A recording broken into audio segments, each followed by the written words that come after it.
আসসালামু আলাইকুম বন্ধুরা, রৌদ্রময় বালুচর গল্পের ১ নম্বর পাঠ। তো বেশি কথা না বলে চলুন গল্প শুরু করা যাক। দুপুরের রোদটা একটু একটু করে হেলে পড়ছে পশ্চিমে। নদীর ওপারে পাতলা কুয়াশার মতো গ্রমাটা ধোঁয়া ধোঁয়া লাগে।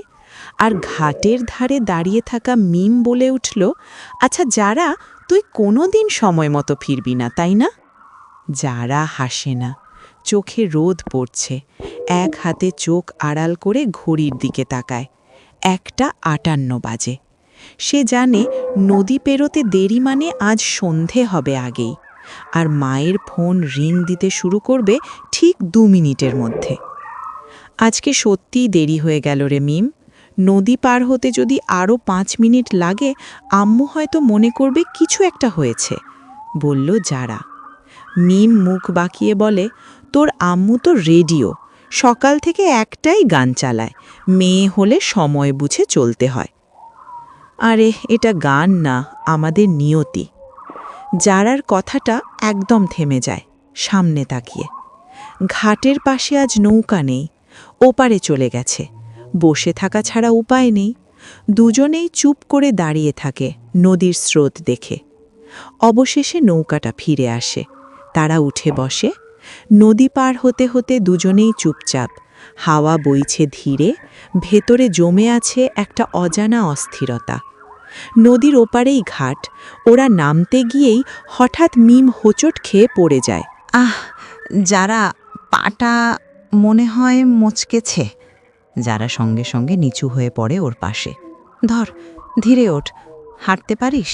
ব্যথা বেশ লাগছে, হাঁটা তো দূরের কথা, দাঁড়াতেও পারছি না ঠিক মতো। যারা চারপাশে তাকায়, রিকশা নেই, আশপাশে লোকও কম, সময় পেরিয়ে যাচ্ছে। ঠিক তখন হঠাৎ পেছন থেকে একটা লোক আসে, একজন মাঝবয়সী ড্রাইভার, শালীন মুখ, পরিচ্ছন্ন পোশাক। আপু, চাইলে গাড়িতে করে পাঠিয়ে দিতে পারি, আমার স্যার পাঠিয়েছেন, বলেন আপনারা অসুবিধায় আছেন। যারা অবাক হয়ে তাকায়। স্যার কে? তিনি নাম বলেননি, শুধু বলেছিলেন আপনাদের দেখলেই বুঝবেন।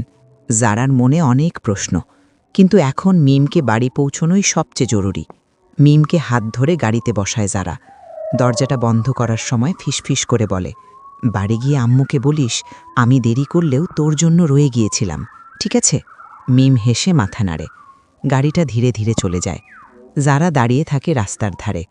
চারপাশে তখন সন্ধ্যার আলো নামছে। নদী পার হওয়া মেয়েটা একা, পেছনে শুধু প্রশ্ন, কে পাঠালো গাড়িটা? আসুন পরিচয় হয়ে নিয়ে আমরা। আমি মানজারা। আমি খুব শান্ত স্বভাবের মেয়ে, বয়স বেশি না, মাত্র ১৭ বছর, উচ্চতা ৪ ফুট ১১ ইঞ্চি। কারো সাথে এক কথার ওপরে আর এক কথা বলতে পারি না, ভয় করে, হাত পা ভয়ে ঠান্ডা হয়ে যায় আমার। বাবা আনিসুর রহমান আর মা মার্জিয়া বেগম। আমার ২ ভাই, আর আমি আমার বাবার একমাত্র রাজকন্যা। বড় ভাইয়ার নাম জাহির, বড় ভাইয়ার বাবা দেশের বাইরে থাকে, এক কথায় যাকে প্রবাসী বলে আর কি। আর আমার ছোট ভাইয়ের নাম জোহান।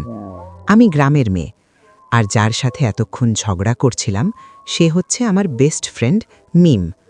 আমার আরও একটা বেস্ট ফ্রেন্ড আছে, সে হচ্ছে ফিহা। আজ সে কলেজে আসেনি, তাই আমি আর মিমই এসেছি। আম্মুর আজ শরীরটা বেশি ভালো ছিল না, তাই আমি রান্না করে আম্মুকে খাইয়ে দিয়ে নিজেও খেয়ে এসেছি।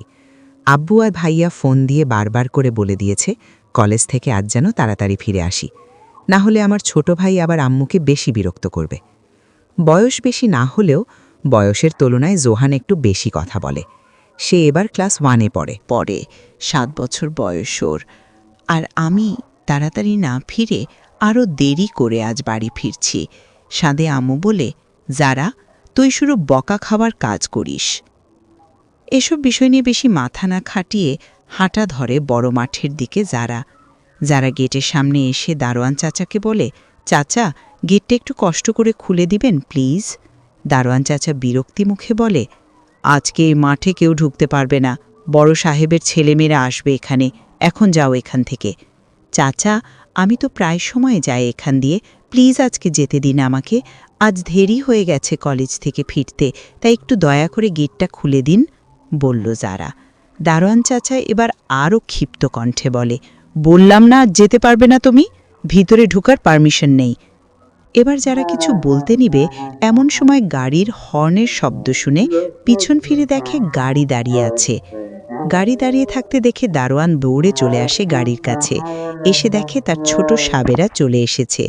আবারও এক দৌড় দিয়ে বড় গেটটা খুলে দিল গাড়ি ঢোকার জন্য। গেট খুলে দিয়ে আবার দারোয়ান এসে দাঁড়ায় জারার সামনে। মা, আজ তুমি কষ্ট করে রাস্তা দিয়ে চলে যাও, অন্য দিন এসো, আমি গেট খুলে দিব, আজ ভিতরে ঢোকা যাবে না। এই কথা শুনে যারা আর কিছু বলতে পারল না। গেটের সামনে থেকে ঘুরে চলে আসতে নিলে পিছন থেকে ডাক পড়ে জারার, এই সাদা পরি। যারা পিছনে ঘুরে দেখে একটা ৮ বা ৯ বছরের বাচ্চা মেয়ে তাকে গাড়ি ভিতর থেকে সাদা পরি বলে ডাকছে।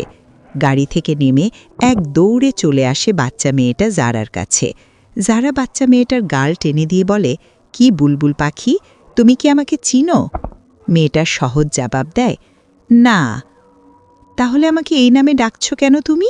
বলল যারা। আমি এখানে ঘুরতে এসেছি, আর তোমাকে দেখে তো সাদা পরি লাগছে, কারণ তুমি প্রায় সব কিছু সাদা পরে আছো, বলল মেয়েটা। যারা বলল, ওহ, এই কারণে তুমি আমাকে সাদা পরি ডাকছ, তুমি খুব কিউট মেয়ে, বলল যারা। আর তুমিও, মেয়েটা উজ্জ্বল মুখে বলে। তাই, বলল যারা। ওদের দুইজনের কথা বলার ব্যাপারটা একজন গাড়িতে বসে খুব ভালো করে পর্যবেক্ষণ করছে। লোকটি যারাকে পা থেকে মাথা পর্যন্ত সূক্ষ্মভাবে খুঁটিয়ে খুঁটিয়ে দেখছে। পরনে সাদা কলেজ ড্রেস, মাথায় সাদা হিজাব আর কাঁধে কলেজ ব্যাগ, মুখে মাস্ক পরা। যারা কলেজ শেষে বাড়ি ফিরছিল। গাঢ় নীল সাদা কলেজ ড্রেসে সে যেন একেবারে সাদামাটা, তবুও চোখ ফেরানো যায় না এমনই এক সৌন্দর্য তার মধ্যে। হাতে বই, কাঁধে ব্যাগ আর মুখে হালকা ক্লান্তি মেশানো এক রহস্যময়ী শান্তি। রাস্তায় দাঁড়িয়ে থাকা কালো গাড়িটার ভেতর বসেছিল আরমান। তারা অনেক আগেই চলে এসেছিল, কিন্তু রাস্তায় যারাকে দেখে গাড়ি থামিয়ে দেয়। শহরের নামকরা ব্যবসায়ীর ছেলে, চিরকাল যার চারপাশে বিলাসিতা, কিন্তু মনটা আজ যেন হঠাৎ থমকে গেল। যারাকে দেখেই আরমানের মনে হলো, এই মেয়েটাকে আগে কখনো দেখেছি বলে মনে হয় না, কিন্তু মনে হচ্ছে কতকাল ধরে খুঁজছিলাম ওকেই। যারা তার পাশ দিয়ে হেঁটে গেল, কিচ্ছু জানল না, কিন্তু আরমান জানে তার জীবনের গল্পটা ওই মুহূর্তেই বদলে গেছে। এই জেরিন, তুমি ওইখানে কি করো? তাড়াতাড়ি গাড়িতে উঠে এসো, বলার সাথে সাথে ব্যক্তিটা ধ্যান ভাঙে। সঙ্গে সঙ্গে তাকিয়ে দেখে চলে যাচ্ছে মেন রাস্তার দিকে যারা। একবারও পিছন ফিরে আর তাকালো না যারা। মেঝো ভাইয়ের ডাক শুনে দৌড়ে চলে আসে জেরিন গাড়ির কাছে। জেরিন নামটি শুনে যারা ভেবে নেয় বাচ্চা মেয়েটার নাম জেরিন। যারা আর সেখানে দাঁড়ালো না, হাঁটা দৌড়ল মেন রাস্তার দিকে। গাড়ি দুটি গেটের ভিতরে প্রবেশ করার সময় একটা কালো রঙের গাড়ি হুট করে থেমে যায়, আর একটি গাড়ি ভিতরে চলে যায়। গাড়ির জানালার গ্লাস মানিয়ে দারোয়ানকে ডাক দেয় সেই গম্ভীর লোকটি। দারোয়ান আঙ্কেল, এদিকে আসেন একটু, তাড়াতাড়ি। দারোয়ান ডাক শুনে দৌড়ে চলে আসে গাড়ির কাছে আর বলে, কি বলবেন ছোট সাহেব? গম্ভীর লোকটি, এই মেয়েটা এখানে কি করছিল এতক্ষণ সময় ধরে? দারোয়ান চাচা, মানে ছোট সাহেব, এই মেয়েটা ভিতরে প্রবেশ করতে চেয়েছিল, সে নাকি এদিক দিয়ে বাড়িতে ফিরবে তাই। ও আচ্ছা, আপনি বললে আর কাউকে ভিতরে ঢুকতে দিব না ছোট সাহেব, আপনারা যে কয়দিন আছেন এখানে, বলল দারোয়ান। না, তার কোনো দরকার নেই, আর আগে যেমন চলতো এখনও তাই যেন হয়। আমরা এখানে ঘুরতে এসেছি, আর ঘুরতে এসে যদি শুধু সাদা আর লাল বালি দেখে দিন পার করি তাহলে কি হবে দারোয়ান আঙ্কেল? আর কয়দিন পর এখানে কারখানার কাজ শুরু করে দিব, তাই এখন যে যার মতো ঘুরতে পারবে, কাউকে বারণ করবেন না আপনি। আর এখন যে মেয়েটা চলে গেছে তাকে আর কখনো যেন না দেখি গেটের সামনে দাঁড়িয়ে থাকতে। মেয়েটা আসলে সাথে সাথে গেট খুলে দিবেন, মনে থাকবে আপনার? কেন সাহেব, মেয়েটা আসলে কেন গেট খুলে দিতে হবে? সবাই তো যে যার মতো গেট খুলে ঢুকে পড়ে ভিতরে সব সময়। তার কৈফিয়ত কি আপনাকে দিতে হবে এখন আমাকে? আর আগে নিজের গেট সামলান আঙ্কেল, নয়তো সবাই আপনার পার্সোনাল জিনিস দেখে ফেলবে। আর যা বললাম মনে থাকে যেন, দ্বিতীয় কোনো প্রশ্ন নয়। এই বলে চলে গেল গাড়ি নিয়ে ভিতরে। আর দারোয়ান চাচা ভাবতে থাকে ছোট সাহেব তার কোন গেটের কথা বলছে। ভাবনার মাঝে হঠাৎ মনে পড়ে সে তো ইয়ে করে চলে আসে তাড়াতাড়ি মেয়েটাকে দেখে, তাই আর প্যান্টের চেন লাগানোর কথা ভেমালুম ভুলে গেছি। হায় আল্লাহ, আজ আমার সব মান সম্মান শেষ হয়ে গেছে ছোট সাহেবের কাছে, মনে মনে বলতে থাকে দারোয়ান।